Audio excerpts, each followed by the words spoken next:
Maths olympiad का result out हो चुका है और मेरी तरफ से बहुत बहुत कॉन्ग्रेचुलेशन जिन्होंने भी लेवल 1 को क्रॉस करके लेवल 2 में पहुंच गए हैं। बहुत बहुत बधाई हो आप सभी को। तो अब तो मन में ये सवाल उठ रहा होगा कि लेवल 2 में किस तरह के क्वेश्चंस आएंगे। तो आज का ये वीडियो हमारे उन्हीं स्टूडेंट्स के लिए है जो लेवल 2 में पहुंच चुके हैं। लेवल 2 में किस तरह के क्वेश्चन आते हैं उसका हिंट आपको इस वीडियो में जरूर मिलेगा। सभी तरह के क्वेश्चंस को मैंने बहुत अच्छे से एक्सप्लेन करके समझाने की, ट्रिक्स के साथ समझाने की कोशिश की है। तो आई होप कि आपके लिए ये वीडियो यूजफुल रहेगा। हेलो एवरीवन, मैं हूं शालिनी और आप देख रहे हैं math is fun with Shalini. अगर चैनल को सब्सक्राइब नहीं किया है, नए हैं, तो जल्दी से सब्सक्राइब करके बेल आइकन को हिट कर दीजिए क्योंकि ये बिल्कुल फ्री है।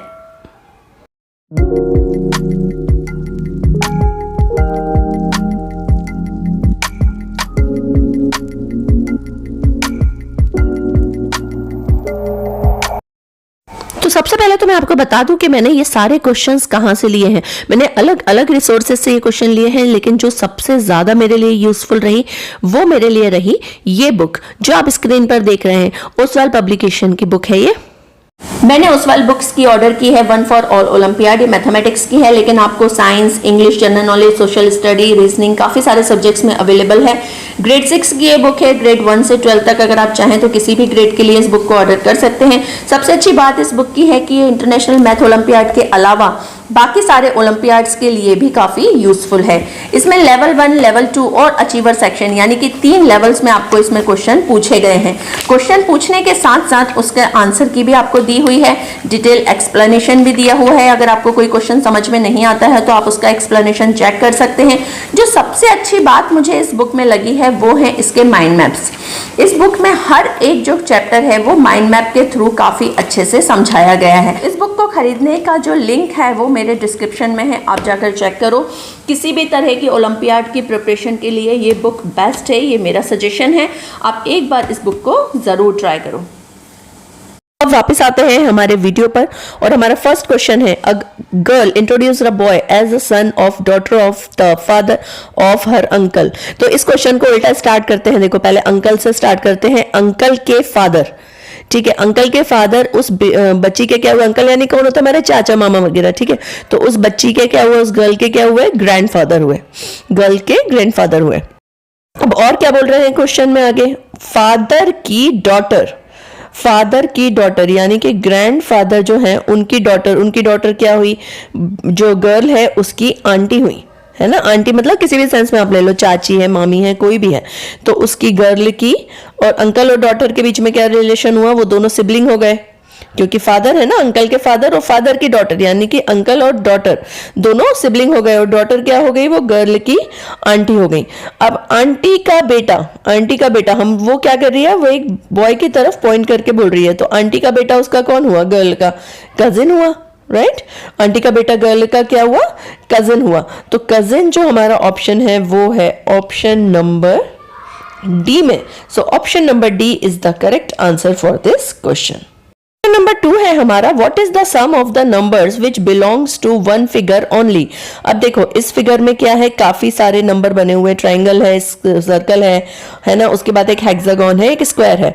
तो जो नंबर है वो कॉमन नहीं होने चाहिए दो शेप्स के बीच में, यानी कि कोई एक नंबर जो है वो सिर्फ एक ही शेप को बिलोंग करे।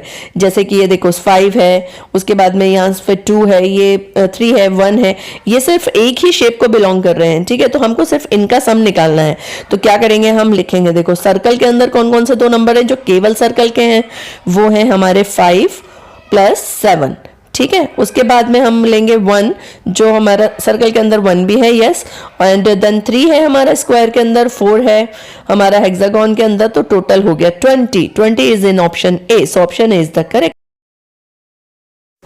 क्वेश्चन नंबर 3 है हमारा, select the figure from the option which will complete the pattern.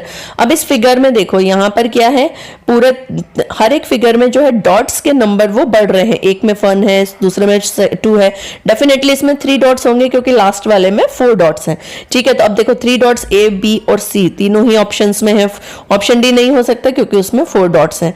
तो अब हम क्या करेंगे, देखो, और जो डॉट्स हैं वो एक दूसरे के बिल्कुल पास पास है। फर्स्ट और सेकेंड ऑप्शन में जो ट्राइंगल एंगल का वो बन रहा है फेस, वो दूसरे तरफ बन रहा है, यानी कि वो जो डिजाइन है वो आपको राइट हैंड साइड पे बन रहा है। मुझे ऑप्शन सी जो है वो सबसे ज्यादा करेक्ट लग रहा है, क्योंकि उसमें आपको जो है ये लाइंस एग्जैक्ट वैसा ही बना हुआ है। जैसे आप ऑप्शन सी को उठा के अगर यहाँ फिट करोगे तो आपको सेम वही फिगर मिलेगा।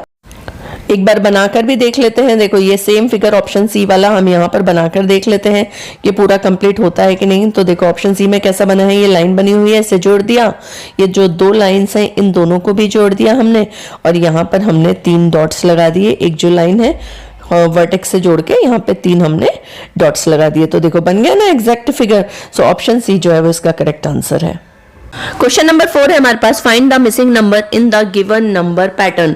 अब देखो इसमें जो फिगर बने हुए हैं, इन फिगर्स में हमको चेक करना है रूल क्या अप्लाई हो रहा है। तो सबसे पहले फिगर जो 1 है वो हमारा हम देखते हैं। फिगर 1 में जो हॉरिजॉन्टल लाइन है जिसमें 6, 98 और 15 नंबर्स लिखे हुए हैं, तो सबसे पहले हम इसमें देखते हैं। देखो 15 इंटू 6 जब हम करेंगे तो हमारे पास 90, और 5 प्लस 3 जो वर्टिकल लाइन में दिए हैं इनको जब हम ऐड करेंगे तो आंसर आएगा 8।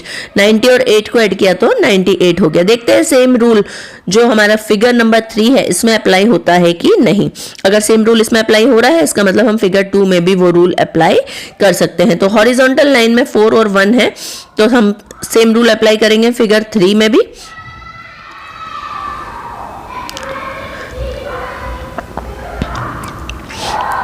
फोर इंटू 1, ठीक है, कितना हुआ 4, और 18 प्लस 8 कितना हुआ 26, और 4 प्लस 26 ये कितना हुआ हमारे पास, ये हो गया हमारे पास 30।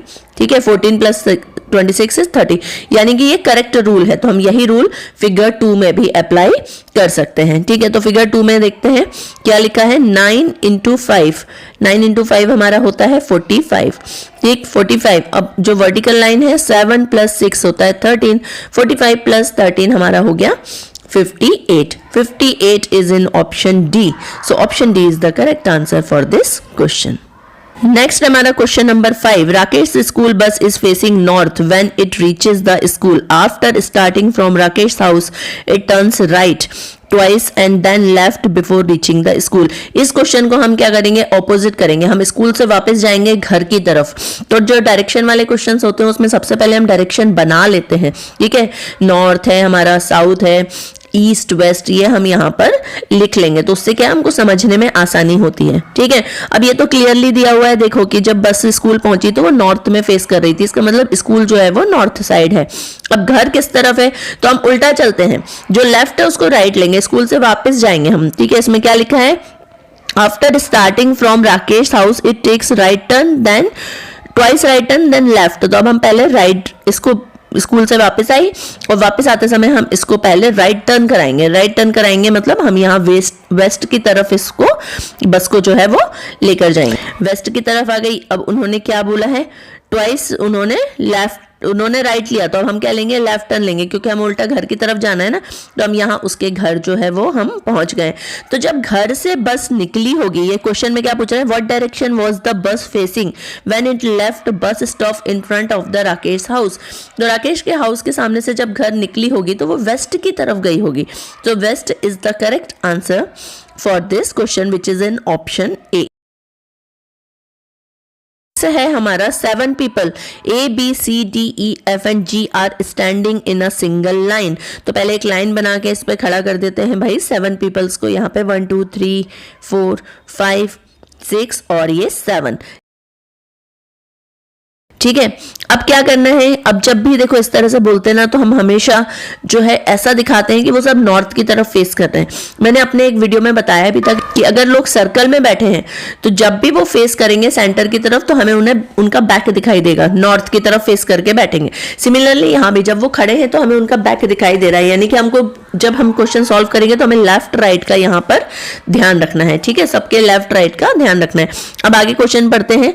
देखो, facing a E is somewhere ahead of F, लेकिन क्लियर नहीं है कहां पर। There is exactly one person standing between C and G, D is immediately behind A, F is behind both B and D. If D and C are fourth and fifth in line, ये बहुत अच्छा statement है जिससे हमें clarity हो रही है कि डी और सी जो है वो रिस्पेक्टिवली फोर्थ और फिफ्थ प्लेस पर है। उसके बाद यहां पर क्या बोला है, उसके बाद बोला है डी इज इमीडिएटली बिहाइंड ए, यानी कि ए जो है वो डी के ठीक पहले हमको यहां पर लिखना है। ए हमने यहां पर लिख दिया डी के ठीक पहले। अब क्या बोला है, अब हमको बोला है कि सी कहां गया, there is only exact one person standing between C and G, यानी कि सी और जी के बीच में एक कोई पर्सन है यहां पे खड़ा रहेगा। और लास्ट पॉइंट हम यहां पे पढ़ेंगे F is behind both B and D, so definitely देखो डी के तो पीछे ही रहेगा। अब ई और बी में से कौन है फर्स्ट और सेकंड पोजीशन पे, वो इस स्टेटमेंट से क्लियर नहीं हो रहा है। तो कोई भी फर्स्ट पे हो सकता है, कोई भी सेकंड पे हो सकता है। ऑप्शन देख लेते हैं इसमें क्या है, एफ इज सेवंथ, तो सेवंथ तो नहीं है भाई, एफ टोटल 7 है, सेवंथ मतलब last. A is first, A first भी नहीं है। एफ इज सिक्स्थ, ये स्टेटमेंट करेक्ट लग रहा है मुझे क्योंकि एफ सिक्स्थ नंबर पर ही है, तो हमारा correct option C. Number 7, find the value of, ये जो हमको दिया हुआ है बड़ा सा, इसको देख के घबराने की जरूरत नहीं है। इसको हम दो पार्ट में स्प्लिट कर लेंगे, ठीक है।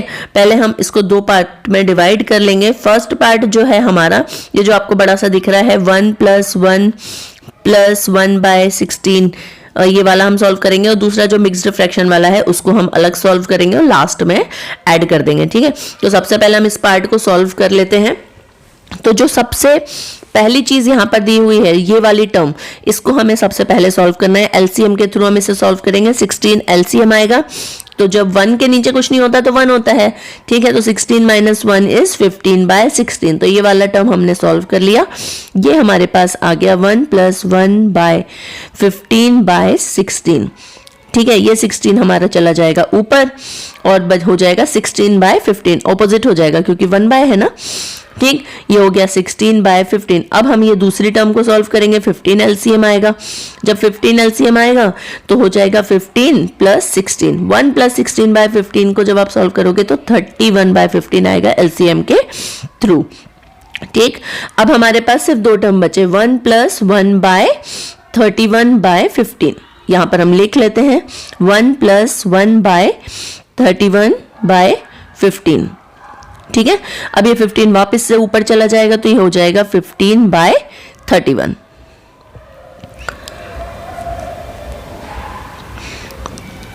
15/31, ठीक है।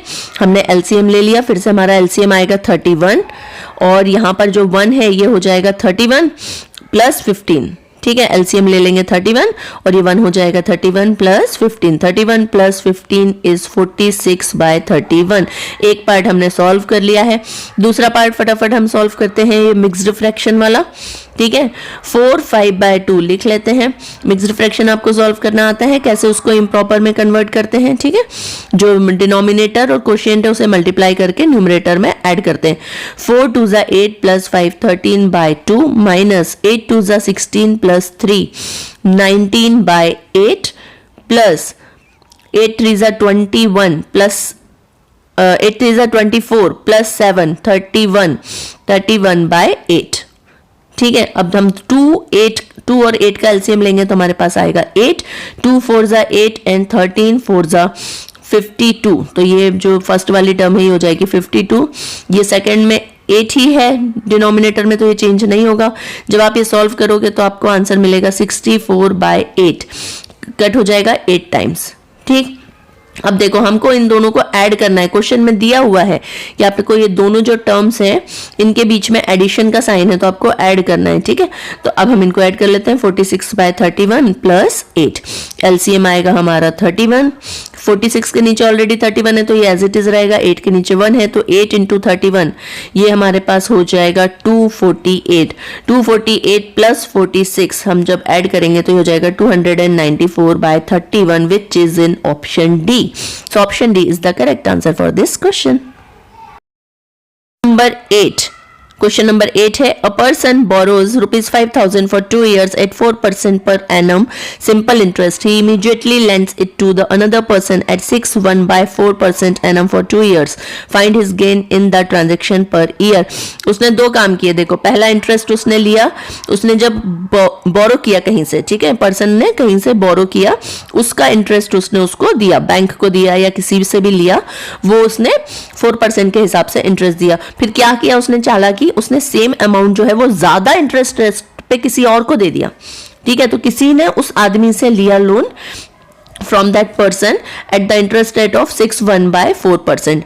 तो डेफिनेटली इंटरेस्ट पार्ट जो है वो I2 का ज्यादा होगा। इंटरेस्ट 1 मीन्स जो उसने लिया, इंटरेस्ट 2 मतलब जो उसने दिया, ठीक। प्रिंसिपल दोनों के लिए सेम है, टाइम दोनों के लिए सेम है, बट जो रेट ऑफ इंटरेस्ट है वो R1 और R2 दोनों के अलग अलग हैं, ठीक। तो हम यहाँ पे लिख लेते हैं R1 4%, R2 6.1/4%, यानी कि 24/4%। हम दोनों का इंटरेस्ट रेट निकाल लेंगे। पहले निकाल लेंगे I1, हमारा फॉर्मूला क्या होता है सिंपल इंटरेस्ट का, P into R into T/100, ठीक है। फॉर्मूला दोनों I1 और I2 दोनों के लिए सेम रहेगा। प्रिंसिपल तो सेम ही है, रेट ऑफ इंटरेस्ट है 4 और टाइम है 2 years डिवाइडेड बाय 100। 0 0 यहाँ पर हम कट कर देंगे 5,000 के साथ। 50 इंटू 200, 100 इंटू 4 400। तो 400 रुपीज जो इंटरेस्ट है ये पर्सन देगा जिससे भी उसने ये लोन जो है वो बोरो किया है। अब I2 क्या है, देखो I2 क्या है, जो उसने 5,000 कहीं से लिए वो उसने आगे दे दिए, उसका रेट ऑफ इंटरेस्ट उसने क्या लिया 25/4 डिवाइडेड बाय 4 इंटू 100, ये हमारे पास रहेगा। फॉर्मूला सेम है। 0 0 अगेन कट, 2 2 4 और 50 कट हो जाएगा 25 टाइम्स। 25 into 25 is 625। देखो ये वाला जो इंटरेस्ट उसको मिल रहा है, ये जो 400 वो दे रहा है उससे ज्यादा है। हमें क्या करना है, हमें उसका गेन निकालना है। गेन कैसे निकालेंगे कि मतलब उस कितना ज्यादा उसको मिल रहा है। तो 625 माइनस 400 हम यहाँ पे कर देंगे तो हमको आंसर मिलेगा 225 रुपीज उसको एक्स्ट्रा मिल रहे हैं, which is his profit, which is an option D. Number 9. The circumference of two circles are 44 meter and 88 meter. Find the difference in the areas of the circle. ठीक है, circumference का हमारा जो formula होता है वो होता है C is equals to 2πr। ठीक है, अब यहाँ पर हम लेंगे R1 बिकॉज हमारे पास दो सर्कल्स हैं, तो C1 और R1, C2 और R2। फॉर्मूला हमारा दोनों का सर्कमफ्रेंस का सेम रहेगा। ठीक, फर्स्ट का जो सर्कमफ्रेंस है वो दिया है 44 is equals to 2πr1। R1 निकालेंगे तो 2π जो है वो 44 के नीचे डिवीजन में चला जाएगा। ठीक, तो ये हमारे पास कट हो जाएगा 2 से 22/π। अभी हम पाई की वैल्यू नहीं रख रहे हैं, इसको हम एज इट इज छोड़ देंगे। सिमिलरली C2 के लिए निकाल लेंगे। C2 का जो सर्कमफ्रेंस है वो दिया है 88 और यहाँ पर हम R2 की वैल्यू निकाल लेंगे 88/2π। 2 से 88 कट हो जाएगा 44 टाइम्स, तो हमारा जो रेडियस है वो आ जाएगा 44/π। अब हम दोनों का एरिया निकाल लेंगे। A1 यानी कि फर्स्ट वाले सर्कल के लिए πr², यही फॉर्मूला होता है। पाई इंटू आर हमारा क्या निकला है 22/π। दो बार रख देंगे, स्क्वायर मतलब वैल्यू को हमको 2 टाइम्स रखना है। ठीक है, एक पाई से एक पाई कैंसिल, 22/π। तो अब हम क्या करेंगे, पाई की अब हम वैल्यू रख देंगे 22/7। ठीक, तो ये 7 तो चला जाएगा हमारा ऊपर और 22 से 22 जो वो है हमारा कट हो जाएगा। ठीक है, तो इसे हम कर देंगे cut. 22 into 7 is equals to 154 metre square. Similarly हम निकाल लेंगे एरिया 2, सेकेंड एरिया हम निकाल लेंगे πr² 2 से। ठीक है, पाई r2 स्क्वायर से, तो सेकेंड रेडियस हमारी है 44/π। तो इसको हम दो बार रख देंगे 44/π एंड 44/π।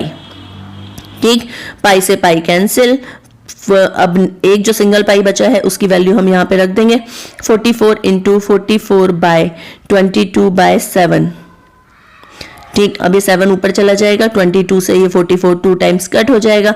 7 ऊपर जाएगा तो 2 इंटू 44 इंटू 7 हो जाएगा। तीनों का मल्टीप्लाई करेंगे तो हमारे पास आ जाएगा 616 मीटर स्क्वायर। ठीक, अब हमको क्या निकालना है, डिफरेंस निकालना है both the areas. A2 minus A1, 616 minus 154। जब हम इसको सब्ट्रैक्ट करेंगे so we will get the answer 462 metre square which is in option C. So option C is the correct answer for this question. Question number 10 है हमारा, if OD is perpendicular to AB and angle DOC is equals to 30 degree, find the value of angle BOC। अब देखो यहाँ पर जो angle यहाँ पर ऐसा बॉक्स जैसा बना है, हम जानते हैं कि ये जो एंगल है ये 90 डिग्री होता है, ठीक है। अब BOC जब आप देखोगे BOC ये 90 प्लस 30 दोनों का कॉम्बिनेशन है, ये बड़ा वाला एंगल, तो ये कितना है 120 डिग्री है। BOC जो एंगल है ये बड़ा वाला, ये 120 डिग्री है। अब आपको एक और प्रॉपर्टी पता है, देखो ज्योमेट्री में, कि जब आप स्ट्रेट लाइन के ऊपर आप एंगल्स बनाते हो तो उनका सबका जो सम है टोटल वो 180 डिग्री होता है, ठीक है। लीनियर पेयर बनाते हैं वो, तो हमारा जो ये लास्ट वाला छोटा एंगल है ये कितना होगा 180 माइनस 120, क्योंकि बाकी का एंगल 120 है तो ये हो जाएगा 60। हमें क्या निकालना है, angle BOC minus angle AOC, ये हमको यहाँ पर इस क्वेश्चन में निकालना है। BOC की वैल्यू है 120 डिग्री, AOC की वैल्यू है 60 डिग्री, तो आंसर हमारा आएगा 60 degree which is in option A। So option A is the correct answer for this question. Next question है हमारा, an electric pole cast a shadow of length 20 metre. तो पहले shadow of जो हमारा पोल है वो हम लिखते जाते हैं, 20 मीटर है वो हमारा, ठीक है। यहाँ पर हमने लिख लिया कि शेडो ऑफ पोल जो है वो 20 मीटर है। सेम टाइम पर, यानी कि किसी भी दिन जब शेडो बन रही है उसी दिन सेम टाइम पर किसी ट्री की जो लेंथ है वो 6 मीटर यहाँ पर दी हुई है, ठीक। और ट्री जो है वो कितनी लंबी शेडो बना रहा है, वो बना रहा है 8 मीटर लंबी, यानी कि शेडो ऑफ ट्री की जो हाइट हमको दी हुई है वो दी हुई है 8 मीटर। ये क्वेश्चन जो है वो हमारा रेशियो एंड प्रोपोर्शन से है, क्योंकि उसमें क्या है, हम कंपेयर करते हैं, तो हम क्या करेंगे, रेशियो ऑफ उनकी जो एक्चुअल लेंथ है प्रोपोर्शन टू रेशियो ऑफ उनके शेडो की लेंथ, ठीक है। तो हमको बहुत इजी हो जाएगा ये क्वेश्चन को सॉल्व करना। तो ratio of length of pole and tree and the ratio of their shadow length, ये दोनों हम यहां पर निकाल लेंगे। अब देखो ये पोल और ट्री की हम बात कर रहे हैं, तो यहाँ पर हम लिख लेते हैं, कहीं कंफ्यूजन ना हो कि किस का हमको निकालना है, ऐसा ना हो पोल और पोल का आप लिख दो। तो पोल और ट्री, अगर हमने पहला पोल लिया है तो शेडो में भी हम पहला ही पोल ही लेंगे, देखो, ठीक है। तो अब देखो हमको क्या निकालना है, लेंथ ऑफ पोल निकालना है। सपोज करो x है तो हम उसकी जगह पर x रख देंगे। ट्री की हमको दी हुई है लेंथ 6 है, पोल की लेंथ शेडो जो है वो दी हुई है 20 और ट्री की जो शेडो है वो 8 मीटर, ठीक। Product of mean is equals to product of extreme, ये हमने रेशियो में पढ़ रखा है। अगर आपने रेशियो का मेरा वीडियो नहीं देखा है तो उसका लिंक मैं आपको नीचे डिस्क्रिप्शन में दे दूंगी, आप जाकर वहां पर चेक कर सकते हो, ठीक। Product of 8 into x 8x, 6 into 20, x is equals to 8 denominator में चला जाएगा, कट कर लेंगे और यहां पर हमको मिलेगा 5 and 3 which is 15 meter. 15 meter is in option C, which is the correct answer for this question. Next question है हमारा, 4500 new books arrive at a central library. 4/5 of these books are distributed to 3 branch libraries A, B and C in the ratio 1:3:5। So पहले मान लिख लेते हैं total books कितनी है हमारे पास, 4500 है, ठीक है। इसमें से सारी की सारी बुक डिस्ट्रीब्यूट नहीं हुई है, कितनी हुई है, 4/5 पार्ट ही डिस्ट्रीब्यूट हुआ है। 4/5 ऑफ व्हाट, 4500। तो इसकी हम पहले वैल्यू निकाल लेते हैं, 4/5 इंटू 4500, 5 9 45, ये 9 टाइम्स इसमें कट हो जाएगा, 9 इंटू 4 36 और 2 zeros, ठीक है। सो 3600 बुक्स जो है वो हमारी डिस्ट्रीब्यूट हुई हैं, ओके। अब कहाँ डिस्ट्रीब्यूट हुई हैं, ये हमारी हुई हैं 3 लाइब्रेरीज में, A, B और C। किस रेशियो में डिस्ट्रीब्यूट हुई है, 1:3:5 के रेशियो में। तो टोटल पार्ट्स कितने हो गए हमारे, इसके रेशियो के टोटल रेशियो पार्ट्स कितने हो गए हमारे, हो गए 5 + 3 8 + 1 9। सो टोटल हमारे पास पार्ट हो गए 9। अब हमको किसका निकालना है, हमको सिर्फ C का निकालना है। How many books does C receive, ठीक है। तो हमको सिर्फ C का पार्ट लेंगे, कितने में से, 9 में से। टोटल पार्ट है 9, 5/9 ऑफ 3600, ऐसे ही निकालते हैं हम रेशियो को, ठीक है।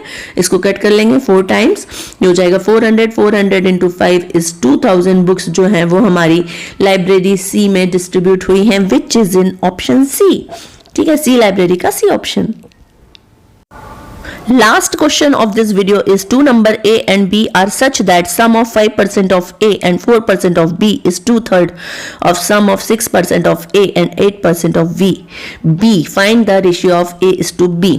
ठीक है, तो यहां पर हम पहले इसका स्टेटमेंट लिख लेते हैं. 5% of A plus 4% of B. सम मतलब एडिशन. 4% ऑफ B किसके बराबर है? 2/3 के बराबर है सम ऑफ 6% ऑफ A. ठीक है, 2/3 के बराबर है 6% of A plus 8% of B. ठीक है, इन दोनों को हम सॉल्व कर लेंगे. परसेंटेज का साइन हटाएंगे तो नीचे डिवीजन में 100 आ जाएगा. तो ये हमारा फर्स्ट वैल्यू हो जाएगी 5/100 into A plus 4/100 into B is equal to 2/3 of 6/100 यानी 6/100 इंटू A. अब ये 2/3 जब ब्रैकेट के बाहर है तो उसका मल्टीप्लीकेशन दोनों में होगा, इसमें भी होगा और नेक्स्ट टर्म में भी होगा. 2/3 इंटू 8/100 इंटू B. ठीक है, ये हमने इसमें लिख लिया. अब देखो 100 को अभी हम कट नहीं करेंगे, 5 या 4 से किसी से भी कट नहीं करेंगे, इसको एज इट इज रखेंगे, सॉल्व करने में इजी रहेगा. 4B/100. 3 और 6 को हम यहाँ पे कट कर सकते हैं ताकि नीचे जो है वो सिर्फ 100 ही बचे. ठीक है, तो 3 1 जा 3, 3 2 जा 6, 2 2 जा 4A/100 ऊपर हो गया हमारा. और ये B वाली टर्म में कुछ भी कट नहीं हो रहा है तो इसको हम एज इट इज लिख देंगे. 8 2 जा 16B डिवाइडेड बाय 3 इंटू 100 300. ठीक है, A वाली टर्म को उस तरफ कर देंगे और B वाली टर्म को हम इस तरफ ले आएंगे. 5A/100 minus 4A/100 is equals to 16B/300 minus 4B/100. ठीक, 5A माइनस 4A क्योंकि न्यूमरेटर सेम है तो हो जाएगा A/100. 5 माइनस 4 कितना हो जाएगा? 1. और 1 को हम लिखते नहीं है, केवल A लिखेंगे. अब यहां पे एलसीएम आएगा हमारा 300 और 100 का एलसीएम आएगा 300. फर्स्ट टर्म में ऑलरेडी 300 है तो ये हो जाएगा 16B. 100 300 को डिवाइड करेगा 3 टाइम्स, 4 3 जा 12. 16 माइनस 12 इज 4B/300. ठीक है, दोनों 100 और 300 डिनोमिनेटर में है तो इन्हें 3 टाइम्स कट कर देंगे और B को A के नीचे ले आएंगे. रेशियो का मतलब क्या होता है? A/B का मतलब होता है A/B.